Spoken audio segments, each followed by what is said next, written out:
Hello friends, welcome to Techifin. तो इस video में हम जानेंगे कि फेक होम लोन और जेन्युइन होम लोन की पहचान कैसे करते हैं। तो आइए वीडियो टॉपिक की तरफ बढ़ते हैं। तो जो पहली पहचान होती है एक फेक होम लोन की, वो है अपफ्रंट फीस की। अभी आपको लोन मिला नहीं है, पहले से ही मतलब एडवांस में ही आपसे फीस मांगी जा रही हो और जिन वर्ड्स का इस्तेमाल किया जाता है वो बहुत ही फैंसी और लेजिटमेट लगते हैं। जैसे कि आपसे कहा जाता है कि आप एप्लीकेशन फ़ी दे दीजिए, या फिर प्रोसेसिंग फ़ी दे दीजिए, या फिर डॉक्यूमेंटेशन फ़ी दे दीजिए। तो सुनने में ऐसा लगता है कि ये जो फीस है, ये जो जेन्युइन फीस हमसे मांगी जा रही है। तो अगर आपके साथ ऐसा हो तो आप हाथ पकड़ लीजिए, कान अपने पकड़ लीजिए और दूर हो जाइए, क्योंकि जब तक आपको लोन मिलता नहीं है तब तक आपसे किसी भी तरह की कोई भी फ़ी नहीं ली जाती है। तो अगर आपसे पहले से ही फ़ी मांगी जा रही है, अभी आपको लोन मिला नहीं है, तो आप दूर हो जाइए इससे और समझ जाइए कि ये एक तरह का स्कैम है और फ्रॉड है। तो इससे आप बच कर रहे हैं, कभी भी पहले फ़ी न दें, क्योंकि जो जेन्युइन होता है, जो असली लोन होता है, उसमें लोन मिलने के बाद आपसे फ़ी ली जाती है। दूसरी जो पहचान होती है फेक होम लोन की, वो है फ़ोन ऑफ़र या फिर वायर ट्रांसफ़र। अगर आपको फ़ोन आता है और आपको बताया जाता है कि आपको होम लोन का ऑफ़र है, तो आप फ़ौरन ही भरोसा मत कर लीजिए, क्योंकि ज़्यादातर केसेस में फेक ही होते हैं। ये इस तरह के जो फ़ोन कॉल आते हैं और बताया जाता है कि आपको होम लोन का ऑफ़र है, आपको लोन दिया जा रहा है, तो आप सावधान रहिए, आप भरोसा मत कर लीजिए तुरंत ही। इसके अलावा अगर आपसे मांगा जा रहा हो कि आप जो पैसे भेज दीजिए, वायर ट्रांसफ़र कर दीजिए और आपको इंस्टेंटली तुरंत ही होम लोन मिल जाएगा, तो आप कभी भी इस तरह के स्कैम में मत पड़िएगा। पैसे दे करके होम लोन या किसी तरह का आपको लोन कभी नहीं लेना है। तो लोन लेने से पहले या फिर समझिए कि लोन के लिए अप्लाई करने से पहले हमेशा ही लेंडर का जो फिजिकल एड्रेस है उसको वेरीफाई करिए, जो मेल आईडी है उसको वेरीफाई करिए, जो उनकी वेबसाइट है उसको वेरीफाई करिए कि वो सही है या फिर नहीं है। इसके अलावा जो सोशल मीडिया हैंडल्स हैं वो उनको चेक करिए कि वो सही है या फिर नहीं, रिव्यूज़ वगैरह चेक करिए। आपको बहुत अच्छे से सब कुछ क्रॉस चेक कर लेना है, उसके बाद ही आपको लोन के लिए अप्लाई करना है। इसके अलावा जो तीसरी पहचान होती है फेक होम लोन की, कि आपकी क्रेडिट हिस्ट्री में कोई भी इंटरेस्ट नहीं दिखाया जाता है। आपको मान लीजिए कि कोई ऐसा मैसेज आए कि आपका सिबिल स्कोर चाहे कितना भी बुरा हो, हमें उससे कोई मतलब नहीं है। आपका क्रेडिट स्कोर चाहे कितना भी गिरा हुआ हो, हमें उससे कोई लेना देना नहीं है। आपको लोन मिल जाएगा, बस समझिए कि आपके लिए लोन तैयार है, आप अप्लाई करिए और आपको लोन मिल जाएगा। तो आप समझ जाइए कि ये एक तरह का स्कैम है, फ्रॉड है, क्योंकि लोन आपको इतनी आसानी से नहीं मिल जाता है कि बिना आपकी क्रेडिट हिस्ट्री को चेक किए, बिना आपके सिबिल स्कोर, क्रेडिट स्कोर को देखे आपको वैसे ही जो लेंडर कोई लोन अप्रूव कर दे, लोन दे दे। तो ऐसा इतना आसानी से होता नहीं है।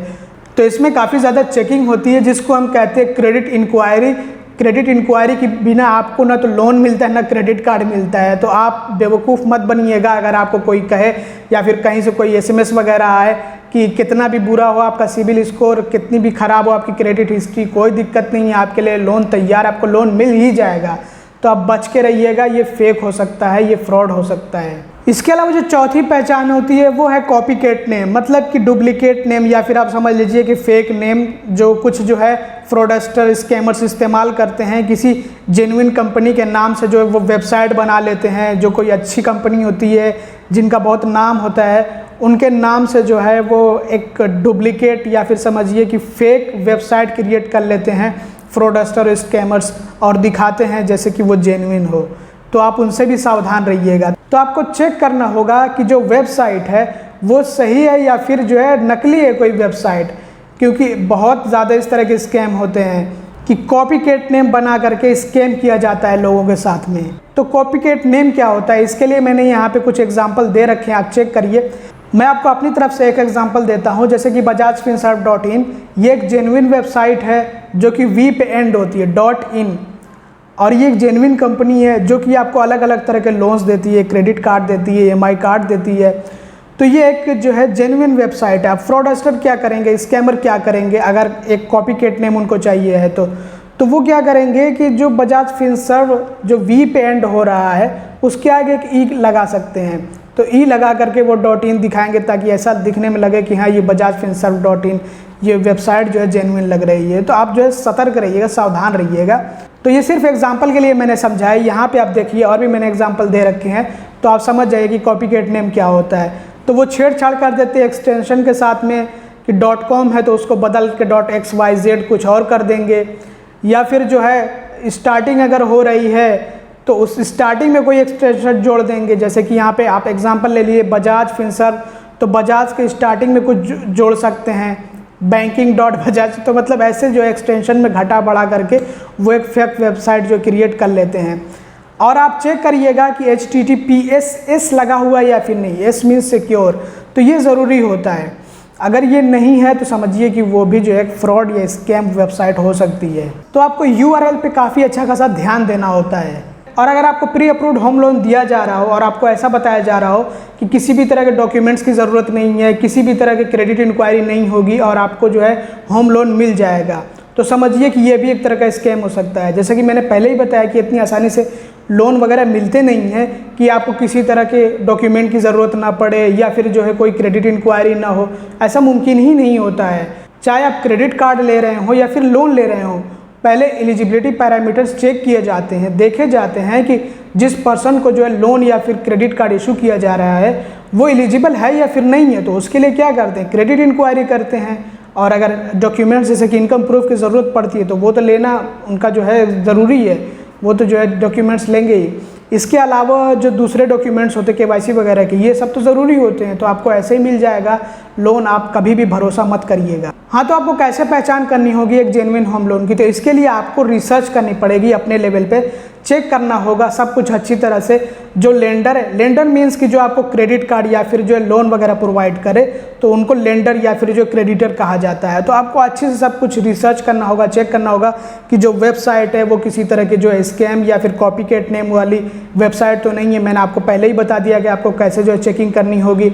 इसके अलावा आपको फिजिकल एड्रेस जो लेंडर का है वो चेक करना है, लाइसेंस वगैरह जो लाइसेंस नंबर उनको जारी होता है वो चेक करना है, और ईमेल आईडी वगैरह चेक करना है। इसके अलावा आपको सोशल मीडिया हैंडल्स चेक करने हैं। तो ये सब कुछ आपके पास जानकारी इकट्ठा होनी चाहिए। आप जो चेक करिए, रिव्यूज़ देखिए, customer care support numbers check करिए, ये सब कुछ आपके पास जानकारी होनी चाहिए। और ये भी इंश्योर करिए कि जो लेंडर का फिजिकल एड्रेस है वहाँ पे आपका पहुँचना मुमकिन है कि नहीं है। ऐसा ना हो कि जो है पता नहीं कहाँ का एड्रेस आपको मिल रखा हो, वहाँ पे आपका पहुँचना ही एक तरह से नामुमकिन हो, तो ऐसा नहीं होना चाहिए। और आपको एक और चीज़ चेक करनी है कि जो कंपनी का फिजिकल एड्रेस है वो कंपनी के रजिस्टर्ड एड्रेस से मैच करता है या फिर नहीं मैच करता है। साथ ही साथ आपको फ़ोन नंबर और लाइसेंस वगैरह ये सब कुछ तो मैंने बता दिया, लाइसेंस नंबर वगैरह सब कुछ चेक करना है कि उससे मैच कर रहा है या फिर नहीं कर रहा है। तो आपको अपने लेवल पे पूरी रिसर्च करनी होती है, और जब आपको लगे कि हाँ सब कुछ सही है, ठीक है, तभी आप जो है लोन के लिए अप्लाई करिएगा। लेकिन जो सावधानियां मैंने बताई हैं उनको आप ज़रूर ध्यान में रखिएगा कि कैसे जो है पहचान की जाती है फेक होम लोन की। तो वो अगर आपके माइंड में रहेगा तो आप फ्रॉड वगैरह से बच सकते हैं। तो दोस्तों बस इस वीडियो में इतना ही था। आप लोगों के लिए यही एक जानकारी थी जो बहुत ज़्यादा ज़रूरी थी, तो मैंने सोचा कि इसके बारे में आप लोगों को वीडियो के ज़रिए से जानकारी दे देता हूं ताकि आप भी इस तरह के स्कैम्स और फ्रॉड से बच सकें। बाकी अगर आपको लोन वगैरह चाहिए या फिर क्रेडिट कार्ड चाहिए है या फिर EMI कार्ड चाहिए है तो बजाज फिनसर्व तो है ही।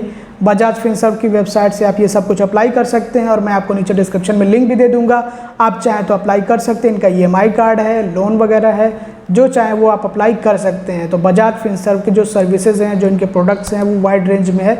आप जो चाहें वो सर्विसेज या फिर जो प्रोडक्ट्स वो ले सकते हैं बजाज फिनसर्व से। तो दोस्तों बस इस वीडियो में इतना ही। अगर आपको वीडियो पसंद है तो ज़रूर लाइक करेगा, चैनल को सब्सक्राइब ना हो तो सब्सक्राइब भी कर लीजिएगा, वीडियो को शेयर करिएगा। Thanks for watching, bye bye.